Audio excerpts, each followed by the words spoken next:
Baik, kita teruskan dengan lintas langsung dari Sarawak petang ini memfokuskan mengenai hala tuju kepimpinan Ketua Menteri yang baharu, Dato' Abang Johari Tun Openg. Kita bersama dengan Gracia Vicky Chua di Kuching. Teruskan, Gracia.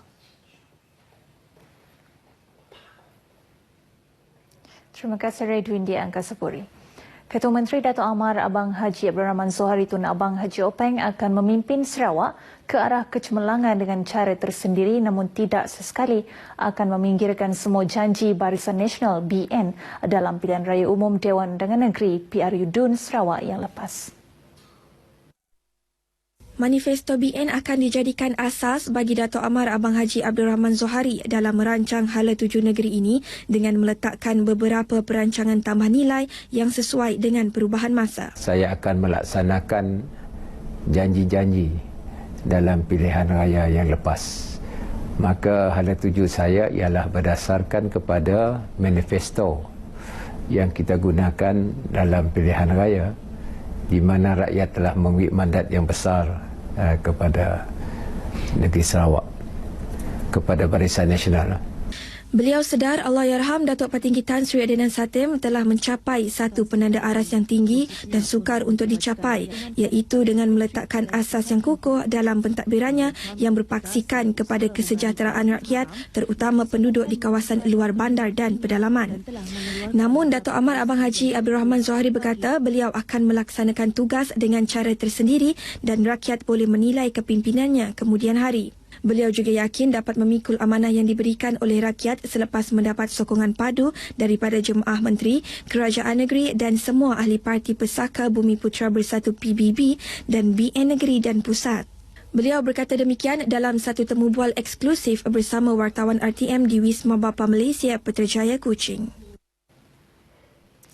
Dalam temu bual yang sama, Dato' Amar Abang Haji Abdul Rahman Zohari turut menyentuh mengenai pilihan raya kecil PRK Dewan Undangan Negeri DUN Tanjung Datu yang akan diadakan bulan depan.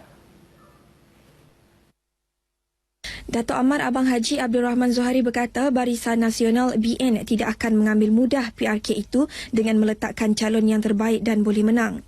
Beliau mahu jentera BN bekerja keras untuk memenangi hati rakyat demi memastikan kemenangan BN walaupun DUN Tanjung Datu dianggap kawasan putih. Dato' Amar Abang Haji Abdul Rahman Zohari juga tidak menganggap PRK DUN Tanjung Datu sebagai ujian buatnya selepas dilantik menjadi Ketua Menteri pada 13 Januari lepas. Tapi normally apabila kita isi kekosongan itu adalah untuk memenuhi kehendak perlembagaan. Jadi saya rasa Tanjung Datu ini adalah untuk mengisi kekosongan di kesi tersebut. Apa-apapun jawapan beliau, ironinya sejarah telah menyaksikan dua ketua menteri sebelum ini berdepan dengan proses PRK selepas dilantik menjawat jawatan nombor 1 kerajaan negeri. Dalam pilihan raya umum Dewan Undangan Negeri PRU DUN Sarawak yang lepas, Allahyarham Datuk Patinggi Tan Sri Adinan Satem mengekalkan kerusi DUN Tanjung Datu dengan majoriti 5,892 undi, mengalahkan calon Parti Keadilan Rakyat Jazol Kipli Numan yang turut hilang wang deposit. Mantan Ketua Menteri yang kini yang di-Pertua Negeri Tun Pehin Sri Abdul Taib Mahmud menerajui PRK DUN Sebandi, Satok dan Matudaro selepas dilantik ke jawatan itu pada tahun 1981. Mantan Ketua Menteri yang kini yang di-Pertua Negeri Tun Pehin Sri Abdul Taib Mahmud menerajui PRK DUN Sebandi, Satok dan Matudaro selepas dilantik ke jawatan itu pada tahun 1981. Manakala Allahyarham Tan Sri Adinan Satem mengetuai BN Negeri ketika berdepan dengan PRK DUN Balingian pada 29 Mac 2014 selepas dilantik sebagai Ketua Menteri kira-kira sebulan sebelum itu. Segala program transformasi dan pembangunan negeri Sarawak akan tetap diteruskan biarpun melalui pertukaran kepimpinan. Menyatakan demikian Menteri Muda Pendidikan Awal Kanak-Kanak Sharifah Sidah Said Aman Ghazali berkata rakyat perlu yakin kepimpinan Ketua Menteri yang baru Dato' Amar Abang Abdul Rahman Zohari Tun Abang Haji Openg dalam meneruskan kesinambungan pentadbiran Allahyarham Datuk Patinggi Tan Sri Adinan Satem.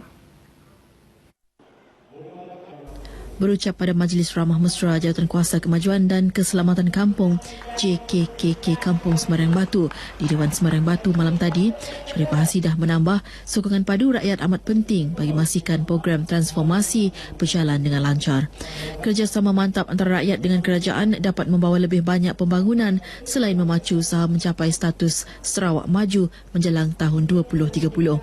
Dalam majlis tersebut, beliau turut mengumumkan geran kerajaan berjumlah RM5,000 bagi JKKK Kampung Semarang Batu dalam menjalankan sebarang aktiviti yang dijalankan tahun ini. Pihak berkuasa perikanan harus mengawal selia pergerakan nelayan asing yang beroperasi di perairan negara. Timbalan Menteri Pertanian dan Industri Asas Tani, Dato' Anthony Noge Gumbek berkata, perkara ini perlu dipandang serius bagi menjamin keselamatan komuniti marin dan penduduk tempatan di darat. Kita akan coba untuk menghentikan dengan ambil tindakan yang sesuai lah. I will discuss with the relevant agencies lah. Yeah. Dato' Anthony menjelaskan perkara demikian kepada media selepas majlis penutupan sembang anggota Nadi Koperasi di Bau. Beliau mengulas mengenai laporan nelayan dari Vietnam yang bergerak bebas di kampung Muara Tebas, Kuching sejak 2 minggu lepas sehingga menimbulkan kegelisahan. Beliau sendiri akan meliti situasi ini bagi memastikan keselamatan penduduk di pesisir pantai tidak diganggu-gugat. Dalam pada itu, pada majlis tersebut, beliau menasihatkan penduduk sekitar Bau untuk menyertai koperasi dalam usaha membangunkan pekan pelancongan itu. Para peniaga di Miri dinasihatkan supaya mematuhi skim kawalan harga musim perayaan yang telah ditetapkan oleh Kementerian Perdagangan Dalam Negeri, Koperasi dan Kepengunaan KPDNKK Miri sempena perayaan Tahun Baru Cina yang akan diarikan beberapa hari saja lagi. Ketua Cawangan KPDNKK Miri, Jo Azmi berkata barang-barang harga kawalan itu akan ditanda dengan tanda harga berwarna merah jambu. Jo Azmi menambah sekiranya tanda harga merah jambu berkenaan tidak dipamerkan, pihaknya akan mengambil tindakan undang-undang di bawah Akta Kawalan Harga dan Anti Pencatutan 2011 ke atas peniaga-peniaga yang ingkar. Beliau berkata demikian kepada pemberita semasa mengadakan pemeriksaan skim kawalan harga musim perayaan Tahun Baharu Cina 2017 di Riam, Miri. Sebanyak 12 barangan disenaraikan dalam skim kawalan itu, antaranya ayam hidup, ayam standard, ayam super, telur grade A, telur grade B, telur ayam grade C, kubis bulat import, bawang putih, ikan bawal putih dan udang putih besar. Skim kawalan harga untuk musim perayaan Tahun Baharu Cina yang bermula 23 Januari dan tamat pada 3 Februari depan.